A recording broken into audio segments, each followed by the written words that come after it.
Obrigado por vocês participarem aqui dessa palestra.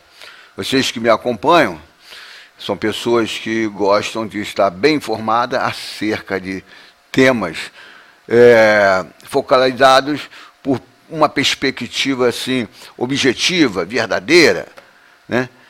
E eu agradeço a atenção de vocês. Hoje, nós estamos aqui naquela série As Três Tentações de Jesus, né?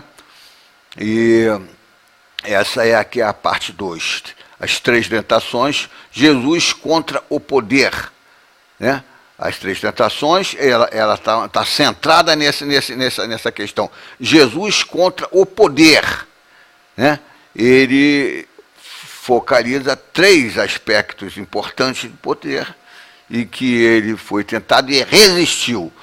E, a partir daí, essa foi a plataforma em que ele decolou para desenvolver a revolução cultural e prática, característica dele e dos verdadeiros apóstolos que o seguiram e deram continuidade a essa revolução libertária do gênio, da família, do Estado, uma revolução fraternal e igualitária, né? Um modelo de formação social igualitário. Aquilo ali era um esboço, modelo de formação social igualitária, né? Articulado, vários núcleos estrategicamente articulados entre si em rede descentralizada,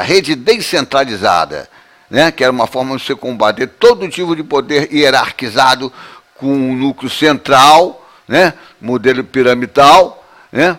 Então era essa rede, e conforme ele ensina no Apocalipse, logo no início, quando ele fala sobre esse assunto. Então vamos lá, vamos nos prender hoje aqui, nessa segunda parte do tema, que trata, a primeira parte nós falamos sobre o poder, né, de um indivíduo, né, metaforicamente representado na figura de uma pedra, em que domina outro indivíduo, também metaforicamente representado na figura de uma pedra, mas esse primeiro com qualidades possíveis de dominar a outro indivíduo, a outra pedra, entre aspas, transformando-a em pães, né? É o sentido desse pães, entre aspas, ou seja, transformando essa outra pessoa em coisa, da qual ele tira o seu sustento, né? Daí a figura do pão, coisa que você come, se alimenta, ele transforma a outra pessoa em pães. Essa foi a primeira parte. Então, essa capacidade só pode ser, no caso de Jesus, um jovem e sagaz Jesus histórico, né? Ele soube resistir às 3 principais tentações exercidas pelo poder. Nesta palestra, vou focalizar mais detalhadamente, né? Porque eu vou também dar uma passada aí no que eu falei na palestra anterior dessa série, né?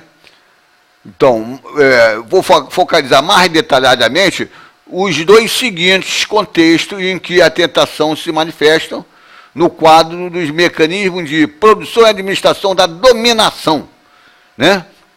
Que é o poder ideológico, né?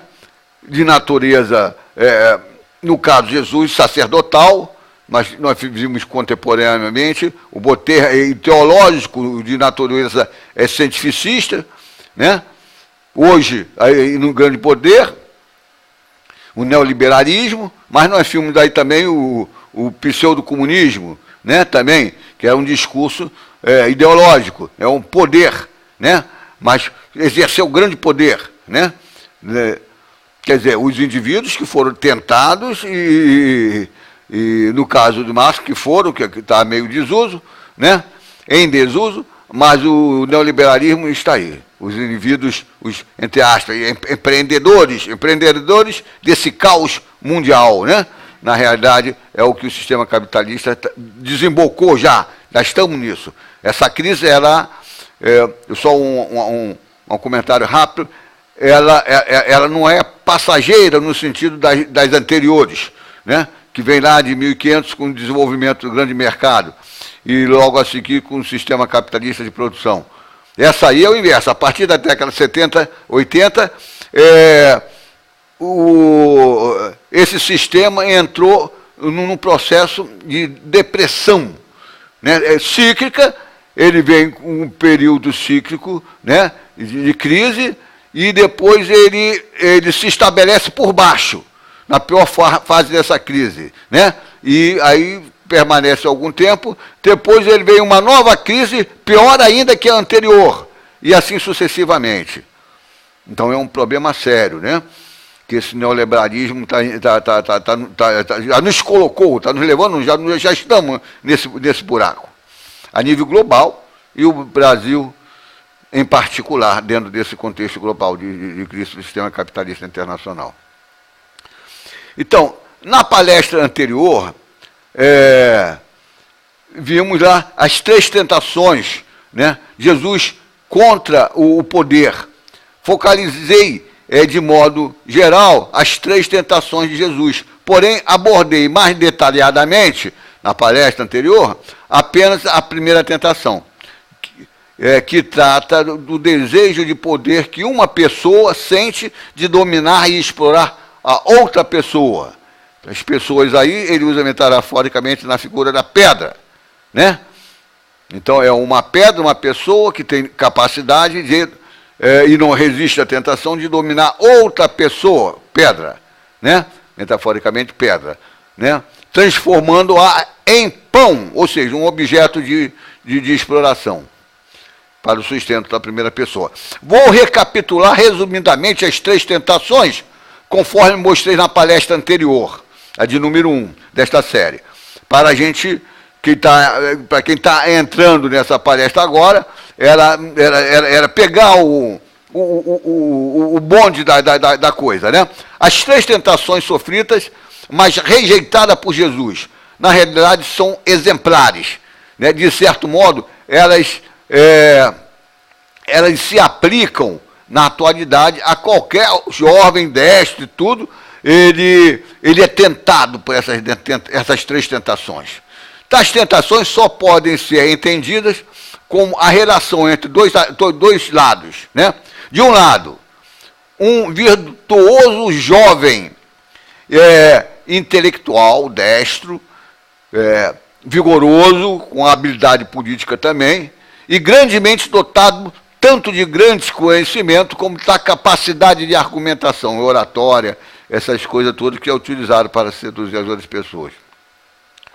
E do outro lado, o sentimento, quer dizer, de um lado um jovem destro, né? Não é para qualquer jovem que sofre esse tipo de tentação, claro, todo mundo, qualquer nível, senso comum, qualquer pessoa de senso comum sofre tentações de várias ordens. Inclusive deve estar ótimo, mas em outro nível, né? Aqui está focalizando outro aspecto. Então, do outro lado, o sentimento de odioso, que valoriza e produz o desejo e a ambição de poder, né? Isso é motivado, dentro da perspectiva de Jesus, né? Pelo sentimento odioso. O sentimento odioso, ele condiciona logo de início os valores e condiciona depois o fator intelectual, a vontade, as intenções da pessoa, né?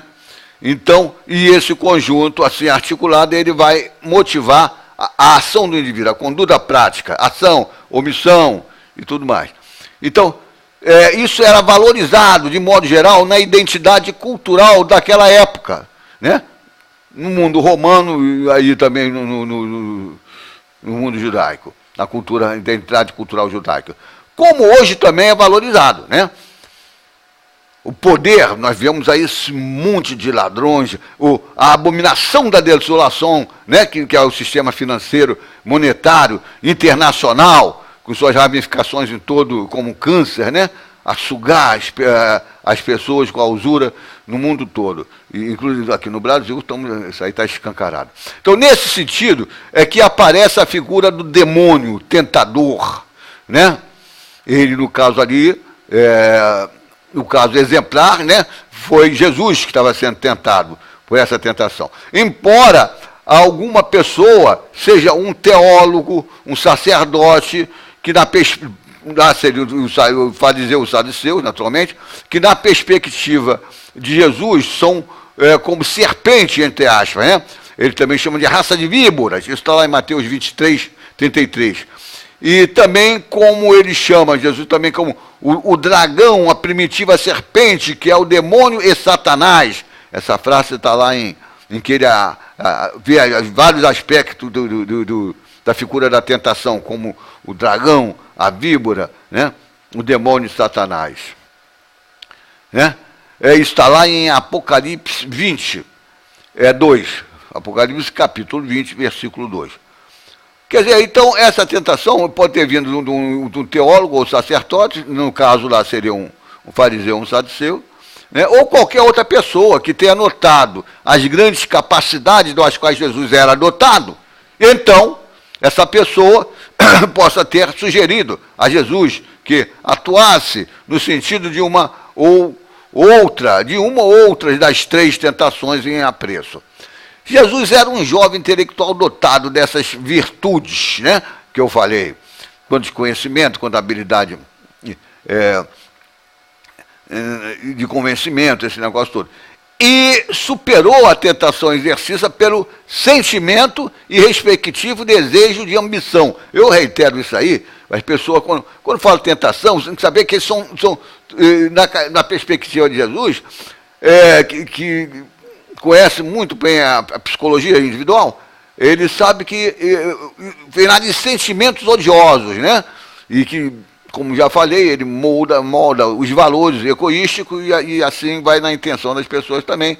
Então ele sofre aquela tentação, né? Isso aí está tudo lá no campo subjetivo, ou interior, como Jesus às vezes fala no interior do indivíduo, está lá o coração, são os sentimentos, que é o fator determinante. Ele molda os outros fatores, a cognição, a volição, a intencionalidade, né? Logo no início molda os valores, né? Então, isso é a tentação em relação ao poder. Quer dizer, eu estou explicando as coisas no contexto que passa na cabecinha do nosso mestre, né? Porque ele, pelas outras ditos dele, nós sabemos disso, então estou explicando as coisas dentro desse contexto, na forma como Jesus consegue ver as coisas. Em três contextos, né? A tentação, aí vamos lá. Tentação esta que ele concebia como de natureza satânica, como já disse. Isso é, tentação feita por Satanás, né? O hiperopositor de Deus, do amor, né? Que ele chamava de Pai, que é o mesmo Deus que os antigos chamavam de Yahvé, né? Deus do amor, do direito e da justiça social. E do pacifismo e tudo de bom. A tal relação entre o jovem e a tentação está inscrita nos quadros dos mecanismos de produção e administração da dominação, em três contextos. Primeiro, uma pessoa sofre tentação e atua no sentido de dominar outra pessoa. O poder da dominação que uma pessoa pode exercer, de modo físico ou ideológico, né, sobre outra pessoa que seja mais fraca ou menos dotada de recursos intelectuais, ao exemplo das pessoas de senso comum, como nós vemos nas igrejas, né, os pastores, padres, toda essa porcaria, dominando aquelas pessoas de senso comum, né, ideologicamente, no caso, né, mas fisicamente nós vemos também isso em várias situações. Você domina, usa os meios físicos para dominar as pessoas mais fracas. Então, pessoas mais fracas ou menos dotadas, essas pessoas são representadas metaforicamente na figura da pedra. Um melhor entendimento seria você considerar pedra como tijolo, porque na realidade uma pedra ou tijolo pode ser pensado literalmente como a unidade mínima da construção de um todo complexo, o edifício, uma muralha, né? ou qualquer coisa complexa, né? Literalmente, né? Metaforicamente, a metáfora da pedra, ou o tijolo, você entender melhor, o tijolo, você liga logo o tijolo a uma construção de uma casa, uma coisa qualquer, um templo. Bom, pode ser pensada alegoricamente como a unidade mínima componente de um todo complexo, o edifício social, isto é, a sociedade concebida como um todo complexo, né? A sociedade como um todo, uma grande instituição, né, como um todo complexo, por exemplo, a instituição católica, a instituição, qualquer uma daquelas instituições lá dos evangélicos, dos protestantes, budistas, né? Então, você tem lá, é uma instituição complexa, né? É um edifício, entre aspas, né? Está aí a aplicação da metáfora dentro dessa alegoria, né? Do inimigo, a unidade mínima, o tijolo, a pedra como unidade mínima desse todo complexo. É esse sentido, que a pedra é citada ali. Então, vejamos o texto em tela. Diz lá, em Mateus: o tentador aproximou-se dele, Jesus, ele disse: se és filho de Deus, ordena que estas pedras, esses indivíduos, né, se tornem em pães, né, objeto de coisificar as pessoas para transformar ela em subordinar e dela subtrair o seu sustento. Jesus respondeu: está escrito, não só de pão vive o homem, mas de toda palavra que procede da boca de Deus. Isso está lá em Mateus 4, 3, Mateus capítulo 4, versículos 3, 4. 2, né? Vamos aqui, outro aspecto da tentação. De produção e administração da dominação violenta de natureza ideológica, né? No caso, nós estamos falando do indivíduo sobre o outro indivíduo, pedra sobre pedra transformando em pão. Aqui nós estamos falando sobre, no caso, no contexto de natureza ideológica ou cultural exercida por uma instituição coletiva. Na metáfora aqui do indivíduo, pode ser uma igreja, que é uma igreja católica, o Estado, pode ser um Estado, qualquer grande ou pequeno, uma instituição coletiva, né? Ou social, uma instituição social, que congrega muita gente, e fortemente centralizada, sobre múltiplas pessoas, sobre a coletividade. Ou seja, a instituição religiosa que é simbolizada exemplarmente no ponto mais alto do templo de Jerusalém, no texto em questão, né? Das 3 tentações, essa segunda é isso, né? Está apresentado lá, o ponto mais alto, eles falam para Jesus, chega no ponto mais alto do templo de Jerusalém, que o ponto mais alto é o poder do indivíduo sumo sacerdote, ele que tem um grande poder, né? Ele está tentando Jesus a chegar nesse ponto. Então, vejamos o texto em questão. Diz lá, em Mateus 4, capítulo 4, versículos 5, 6. O demônio, ou seja, da tentação, transportou Jesus à cidade santa, que é Jerusalém, nesse caso. Colocou-o no ponto mais alto do templo, né, no pináculo do templo, né, onde simbolicamente está lá o sumo sacerdote. E disse-lhe: se és filho de Deus, lança-te abaixo, pois está escrito, ele deu aos seus anjos ordens a teu respeito, te protegerão com as mãos, com cuidado para não machucares os teus pés em alguma pedra, indivíduo, né, o opositor. Isso também está lá em Salmo 9, 11. Então disse-lhe Jesus, também está escrito, não tentarás o Senhor teu Deus. Isso está lá em Mateus 4, 5, 6, como eu falei, e foi explicado na palestra anterior. Não vou retornar à explicação detalhada desse ponto aqui. Senão eu redundo muito e já estou pegando aqui uma síntese, né, do que falei na palestra anterior. Então, vamos focalizar agora a terceira tentação, né? A terceira está no quadro da produção, administração, da dominação violenta, aí no caso física, de natureza política e econômica. O outro foi de natureza ideológica. Nós sabemos que os ideólogos, eles dominam, aí é o exemplo dos padres, dos pastores, o camarada marxista, né, o doutrinador, e desse aí que exalta aí o neoliberalismo, né, esses doutrinadores, né, eles dominam inicialmente através do discurso sedutor, mentiroso e falseado, porém muito sedutor. Então, agora nós estamos falando sobre a dominação política e econômica exercida por uma instituição coletiva,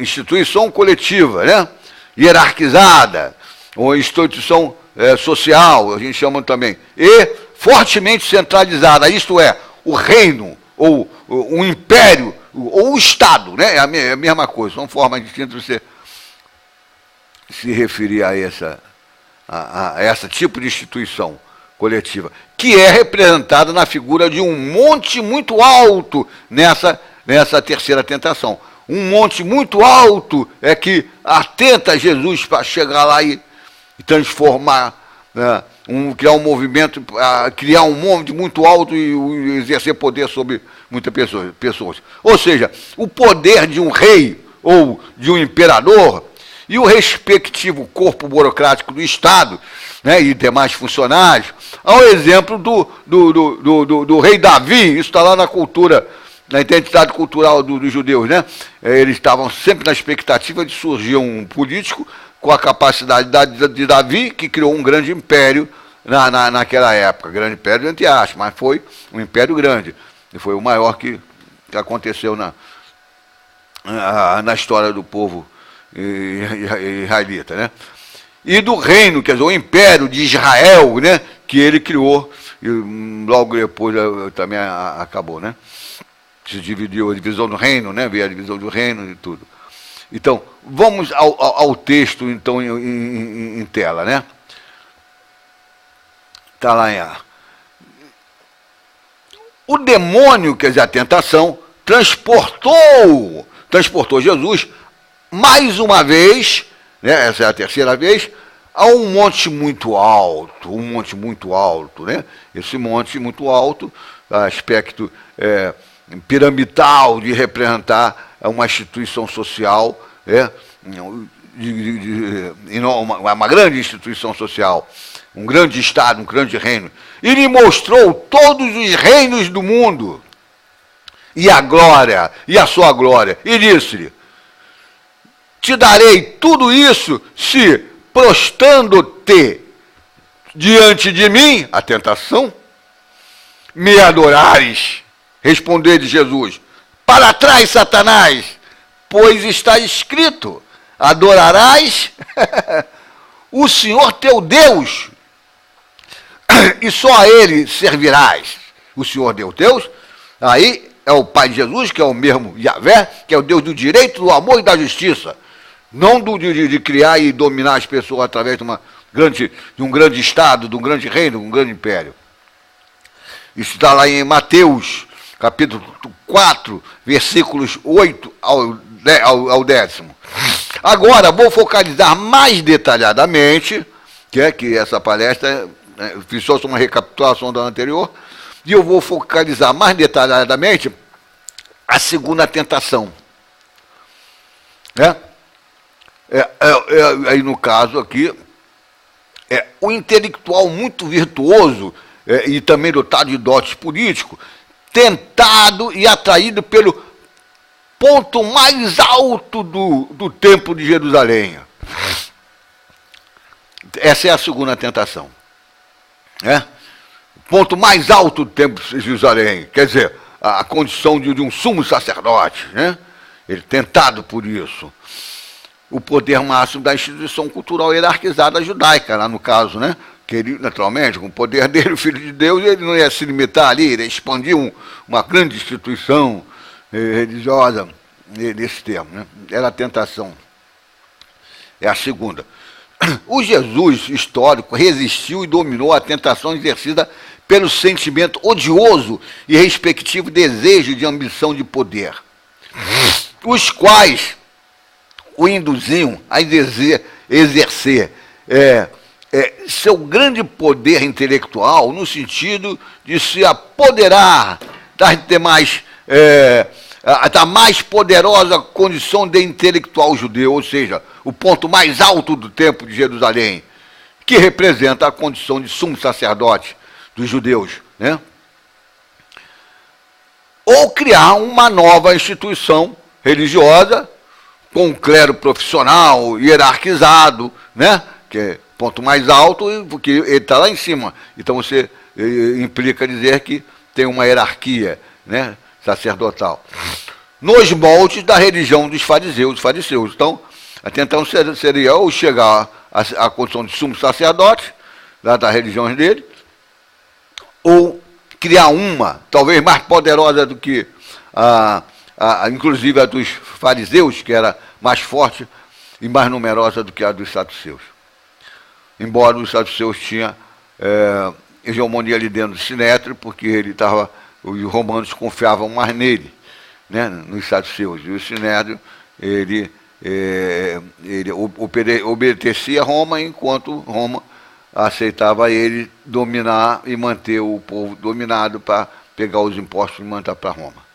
É uma situação assemelhada à atual, né?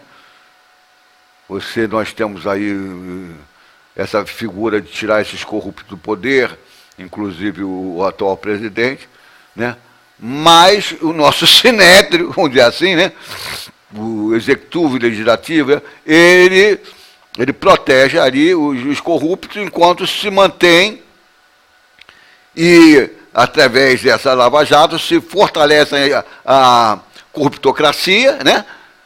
Para garantir o pagamento da dívida externa, né?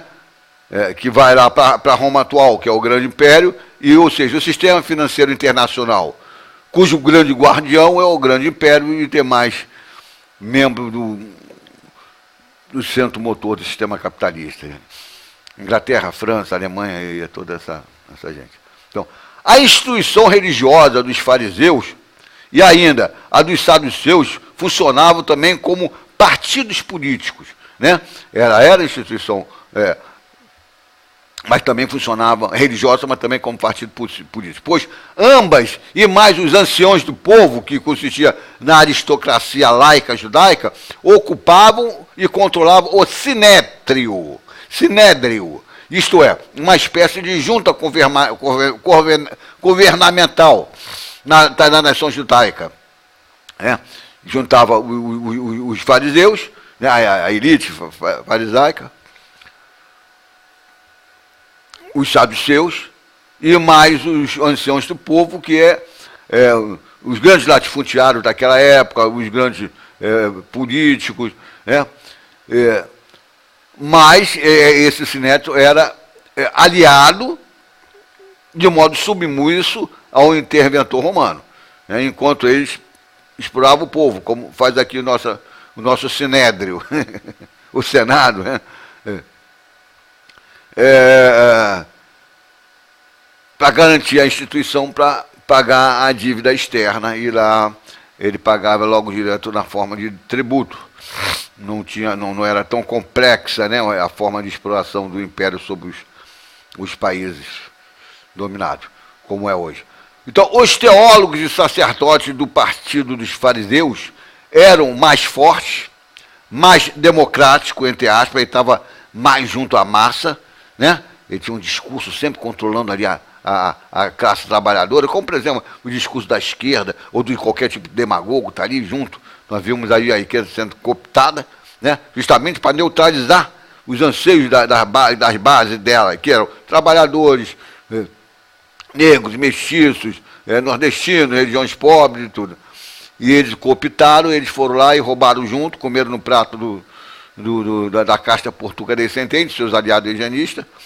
Agora, essa casta já se descartou dessa podridão da esquerda, né? que se se deixou cooptar. Roubaram.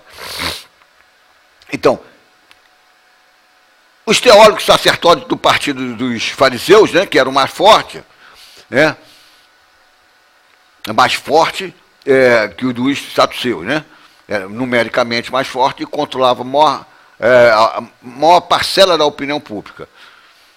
Então, em razão disso, o partido dos fariseus exercia controle sobre a maior parte da opinião pública judaica. E também, ele foi o que mais combateu, os fariseus, o Jesus histórico, né? E o grupo de referência de Jesus, que era publicano, prostitutas e devassos. Esses dois partidos compunham o que nós podemos chamar hoje, numa linguagem gramsciana, de bloco ideológico judeu, isto é, eles moldavam hegemonicamente a opinião pública da nação, moldava a opinião pública e controlava, mantinha ela submissa ideologicamente, eles não usavam de força, era aquele discurso da religião, Javé lá, não sei, o Javé deles naturalmente é que nem um Deus ou Jesus aqui das religiões, é só a palavra sem conteúdo, é só falsidade. Só usando o carisma para poder impressionar, convencer e explorar, dominar ideologicamente, explorar as ovelhas robô, as vitimadas ovelhas robô dessas religiões evangélica, protestante, católica e outras mais. Então, na direção indicada, que acabei de falar, e enquanto filho de Deus, o desejo e a ambição do poder sugeriram a Jesus lançar-te abaixo, essa expressão, lançar-te abaixo, isto é, lançar-se de cima para baixo, no sentido de empreender a concretização do modelo hierárquico de instituição cultural e religiosa, né? Hierárquica, centralizada, transmitindo ordens a teu respeito, né? Jesus transmitindo ordens, as suas ordens. Essa expressão, ordem a teu respeito, né? Ele lança-te abaixo, ou seja, parte de cima enquanto um grande líder intelectual e vai transmitindo ordem aos seus correligionários, vamos dizer assim. Em outros termos, seduzindo, né? A tentação está tentando seduzir e submeter ideologicamente induzindo Jesus a tentar seduzir e submeter ideologicamente os anjos, né, entre aspas, né, é o que diz lá o anjo. Na realidade, são as lideranças constituídas de, eu chamo aí de intelectual passivo, né, ou aquela que podemos chamar também de minoria, a minoria ativa, aquela minoria ativa que todo movimento social tem, os porra loucas, né, como outros chamam, mas eles se conduzem de acordo com a ideologia dos intelectuais ativos, em distinção ao passivo. O ativo é aquele que elabora a doutrina, né? Tipo doutrina marxista, tipo doutrina neoliberalista, né? E a doutrina, lá no contexto de Jesus, né? Dos fariseus e dos saduceus, por exemplo. Então, os anjos, esses intelectuais ativos, essas porra loucas, são aqueles que não têm recursos intelectuais suficientes para elaborar as ideologias da sua classe, né? Essa classe é um tipo de intelectual, mas não tem, né? A figura de cabo eleitoral fica um pouco mais embaixo, mas também cabe aí, né? Se você tiver um cabo eleitoral mais bem dotado e tudo, né? São os intelectuais passivos, né? São os anjos nessa figura que ele diz. Eles atuam na prática política propriamente dita, né? Para a objetivação da ideologia, para concretizar a ideologia elaborada pelo seu líder. Aí sim entra o intelectual ativo, exemplo de Marx, por exemplo, né, que cria aquela doutrina, e os marxistas são esses intelectuais passivos. Essa mesma linguagem, que eu chamo de porra louca, muita gente chama de porra louca, né, do partido político, por exemplo, em partido, aqueles que mais atuantes, tudo, né, ou intelectual ativo, né, o melhor, intelectual passivo, no caso da porra louca, né? E o intelectual ativo, o caso do Marx, por exemplo, estou dando paralelo para a pessoa entender bem, é uma linguagem de Marx mesmo, né? Eu vou explicar lá no final. Está lá em Ideologia Alemã, ele fazendo essa distinção. Mas a gente já chama de porra louca, minoria ativa, chamamos muitas vezes de a minoria ativa de um determinado movimento político ou religioso, né? Então, desse modo, o intelectual ativo, né, aquele que elabora a doutrina, tipo o neoliberalismo, ou então o marxismo, né, a ideologia, né, ele dá ordens, né, é o que, como diz lá, induz ideologicamente, né, é uma forma de ordenar, de dar ordem aos anjos, entre aspas, ou seja, aos porra louca, né, aos intelectuais passivos, né, aquela minoria ativa, né, dá ordem aos anjos, no sentido deles atuarem para a obtenção do referido sumo sacerdote, né? O sumo poder intelectual dos judeus, ou o sumo poder intelectual de uma nova instituição, né? Poderia ser o caso. A tentação aponta para essas duas possibilidades. Ou chegar lá, que sempre foi objeto de luta, né? na história dos judeus, a disputa pelo sumo sacerdócio. Lutas históricas, né? Então, esses anjos, ou seja, as porra loucas, ou intelectuais passivos, atuariam em dois sentidos. Num sentido, os anjos, as porra loucas, minoria ativa, atuaria visando a obtenção do poder de sumo sacerdote, em favor do seu líder intelectual, aí no caso é o Jesus, que está sendo tentado acontecer essas porra loucas. No outro sentido, tais anjos atuariam na direção, conforme diz no texto, de proteger com as mãos, com cuidado, né, para não pisar em alguma pedra de algum indivíduo opositor, né? Então, é esse sentido. Vão proteger-te-ão com as mãos, com cuidado. A função da porra louca é essa, proteger, avançar com o movimento, e, ao mesmo tempo, proteger o líder máximo, né?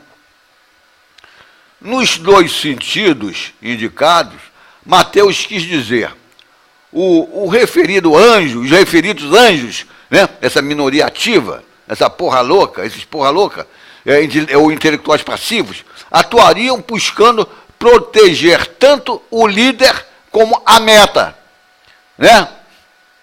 Através das suas respectivas mãos, entre aspas, as suas ações, né? Ações sociais, né? Mão destra, ações sociais. Isto é, as suas destras práticas políticas, né? Ações sociais nessa área política. Os anjos protegeriam, né, no exercício da prática política, a execução da meta, chegar lá na condição de sumo sacerdote. E também o líder, contra eventuais oposições, como diz o texto simbolicamente, para não machucares o teu pé em alguma pedra. Pedra já sabemos que são indivíduos, né? Então, no caso aí, é uma pedra opositora, né? Para não machucar muito alguma pedra. Ou seja, para blindar, né, o líder da possibilidade de machucares o teu pé, isto é, da possibilidade do líder e teu pé, sua base e também a meta serem machucados, prejudicados, né? É a função da minoria ativa. A tal oposição poderia advir da parte de alguma pedra, metaforicamente, metáfora de indivíduo, em duas situações. Uma delas se trata do indivíduo de senso comum e alienado, que poderia resistir, mas seria necessário submetê-lo ideologicamente, né, para transformá-lo em ovelha robô. A outra situação trata também de alguma pedra, indivíduo, mas aquele do tipo intelectual, passivo ou ativo, tipo político, ou com interesse econômico, etc. Pedra essa que também poderia resistir, fazer oposição, né, por uma questão de interesse, já está lá comendo de alguma forma junto com os que estão no poder, e poderia criar a objeção à tentativa do líder chegar no poder dessa instituição, né? Criar a oposição do novo líder, atingir a sua meta, né? Então, Jesus dominou o desejo e o sentimento de ambição satânicos dessa ordem de poder e disse-lhe: não tentarás o Senhor teu Deus. Nesses termos, Mateus descreve o Jesus histórico afirmando e atestando sua condição de filho de Deus, do amor, do direito, da justiça e do pacifismo radical, de tudo de bom. Filho e Deus este que submeteu o sentimento de ordem odiosa e respectivo desejo egoístico de ambição de poder nesse campo, né? Então, ao dominar a ordem odiosa de sentimento e de desejo de poder, então, Jesus manifestou, consequentemente, sentimentos e desejos diametralmente opostos, né? Ele dominou os seus sentimentos, primeiro para depois conseguir dominar o desejo. Ou seja, o revolucionário sentimento e desejo de ordem amorosa, amor ao próximo, né? Desejo de justiça social, de pacifismo, que aspira e projeta o modelo de formação social libertário, fraternal, né? Em núcleos de comunidades igualitárias, articuladas entre si em redes descentralizadas, né? Então, ele não é uma posição neutra, não. Ele domina porque ele tem um outro projeto, né? Não do penáculo lá do templo, né? Mas um modelo social em que, inclusive, o intelectual, ele atua, e as porra louca, vamos dizer assim, atuaria na condição de servo, né? Atuar no sentido de não deixar de desenvolver dentro de cada núcleo daqueles igualitários a hierarquização social. Olha o exemplo de como foi criada a igreja de Paulo de Tarso, o anticristo, uma igreja hierarquizada, fortemente centralizada pelo Paulo no início, e depois desdobrada na igreja católica, ortodoxa, a evangélica, protestante segue o mesmo rumo, né? O meu padrão. Então, não vamos fugir dos textos. Pois o desejo e a ambição de poder intelectual voltados para a institucionalização hierarquizada da cultura, né? É isso, o exemplo da qualquer instituição grande ao porte da católica, de algumas protestantes, evangélicas, e outras, né? A budista e outras, né? Necessariamente produz alienação. Essa instituição hierarquizada era porque a submissão e exploração dos trabalhadores, né? Porque elas, na realidade, eles submetem as ovelhas, transformando-as em as pessoas, as pedras, transformando elas em robô, né? E toda a sociedade é mantida pelos trabalhadores. Então, na realidade, ele quer pegar a dominação sobre o senso comum. A massa do senso comum é composta de trabalhadores. Então, vamos ao texto, né? Como está escrito lá no texto, que é essa segunda tentação. O demônio, a tentação, transportou Jesus à cidade santa, Jerusalém. Colocou no ponto mais alto do templo, o templo de Jerusalém, simbolizando o ponto mais alto, simbolizando o sumo sacerdócio. E disse-lhe: se és filho de Deus, lança-te abaixo. Você vai dominando ali numa hierarquia, né, como falei, no sentido do intelectual ativo, né? Elabora suas doutrinas e vai dominando as porra louca. Pois está escrito: ele deu a seus anjos ordem a teu respeito, que protegerão com as mãos, com cuidado, para não machucares o teu pé em alguma pedra, a tua base, né? A tua base do movimento em ascensão, né? Supostamente, né? Hipoteticamente, em ascensão. Em alguma pedra, ou seja, em algum indivíduo opositor. Pedra, metáfora de indivíduo. Já falamos que poderia ser a pedra de um indivíduo senso comum, que está resistindo, que está dominado por outra ideologia, ou um indivíduo também político, ideológico, que também está disputando com ele e não quer deixar. Então disse-lhe Jesus, também está escrito, não tentarás o Senhor teu Deus. Né?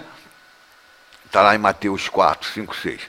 A terceira, vamos agora à terceira tentação focalizada mais detalhadamente. Né? Já falamos sobre ela anteriormente, agora vamos mais detalhadamente. O intelectual muito virtuoso, tentado e atraído por um monte muito alto, né? Não é mais agora o pináculo do templo, é um monte muito alto também uma instituição hierarquizada. Aí, no caso, um monte muito alto representa um reino, um poder político, né? O poder político de um reino, de um grande, pode ser um grande império. Ele está tentando Jesus a conduzir para lá, a se conduzir nesse sentido, de criar um reino, um grande império, e respectivo modelo hierarquizado de formação social. Então, quando fala em reino, está aí sempre aliado a toda atividade política, né, hierarquizada, o poder econômico, como os anciões do povo estava lá no Sinédrio, ligado aos saduceus, ou seja, aos ideólogos, né? O fariseu, os anciões do povo representam a aristocracia laica, né? Grandes latifundiários, grandes empresários na área de pesca, política e construção, né? Que lá se fazia tudo isso. Então, o Jesus histórico resistiu e submeteu à tentação demoníaca do sentimento odioso e respectivo desejo e ambição de poder. Tentação essa que o impedia exercer seu grande poder intelectual no sentido de submeter ideologicamente os segmentos sociais que já exerciam a atividade política e também os segmentos que desejavam obter poder em suas mãos, poder político. Desse modo, Jesus resistiu e submeteu à tentação de conduzir esses dois segmentos no sentido de tomada de poder político, formando-se um reino, como aconteceu lá na época dos Macabeus, por exemplo, né? Eles não resistiram à tentação e chegaram a formar um pequeno reino durante um certo período lá em Judá. E sua nação, e tornar-se um novo Davi, né? Aí, no caso aí, em cima de Jesus, essa tentação está sempre tendo como paradigma, como medida, está lá a figura do Davi, que foi um grande império, né? Conquistou um grande império, né? E essa figura e esse tipo esse desejo de império está na cabeça de toda elite, tanto intelectual como política e econômica judaica, né? Se é um grande império, eles vão conseguir roubar mais, explorar mais tanto o seu povo como os trabalhadores de outros povos, assim como Roma fazia. Então, tal possibilidade poderia ocorrer somente através da Revolução Armada, né? A possibilidade de transformar um grande monte, né? Um grande império, um reino, pois lá não havia eleições democráticas, nem as corruptocráticas, como são no caso do Brasil. E a Judéia estava ocupada pelos romanos, né? E a partir da posse destes, deixa um monte muito alto, né? O reino judaico, também estender seu poder para outros reinos, né? Isso tinha que ser feito através de revolução violenta, né? Militar, e, naturalmente, um grande monte, né? E estender sobre outros reinos. Naturalmente, tinha que de princípio logo se debater com o Império Romano, que dominavam eles. E essa tentação foi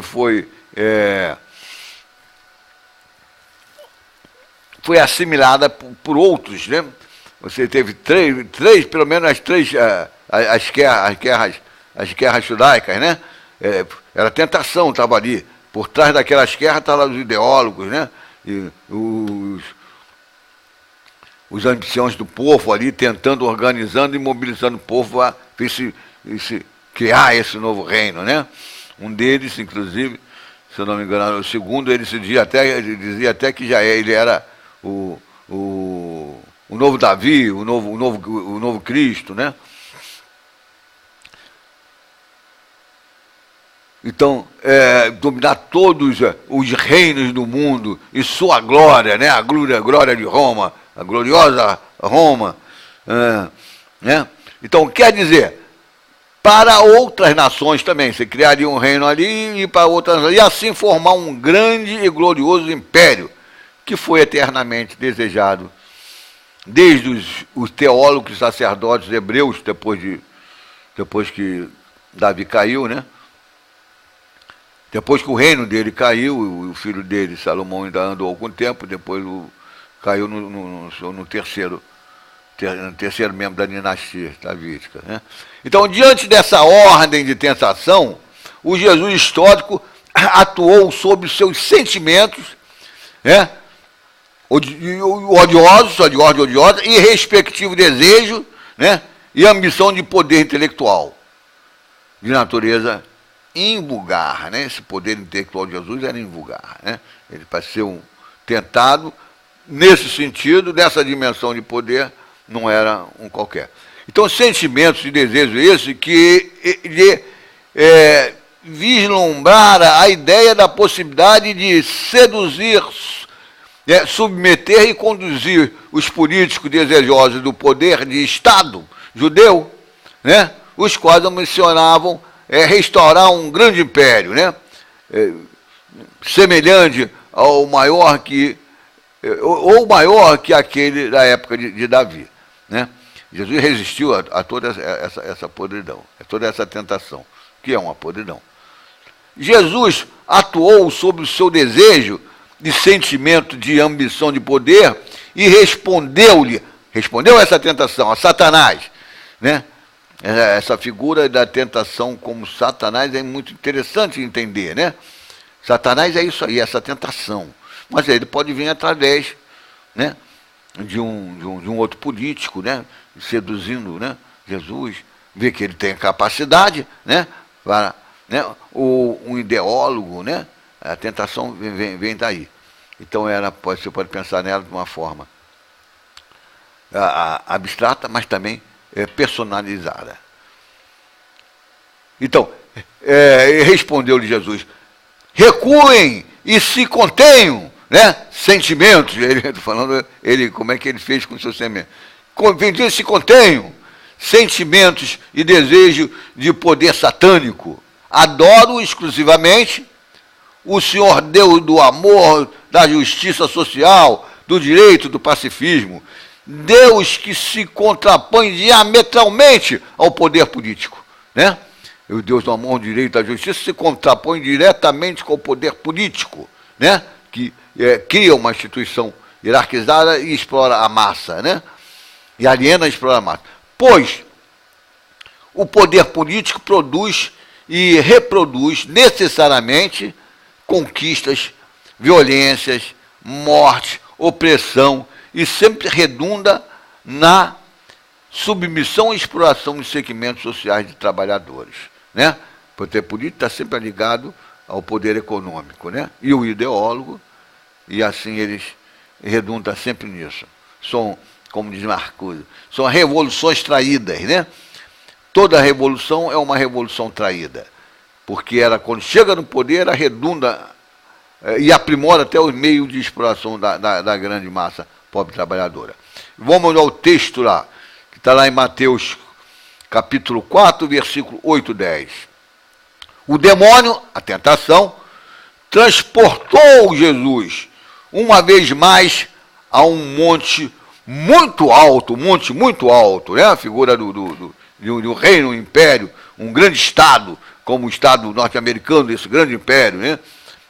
E lhe mostrou todos os reinos do mundo e a sua glória. E disse-lhe, te darei tudo isso, se prostrando diante de mim, me adorares. Né? É o teu demônio falando. Nos dois sentidos que eu falei, né? Que eu falei, acabei de falar. Adorando,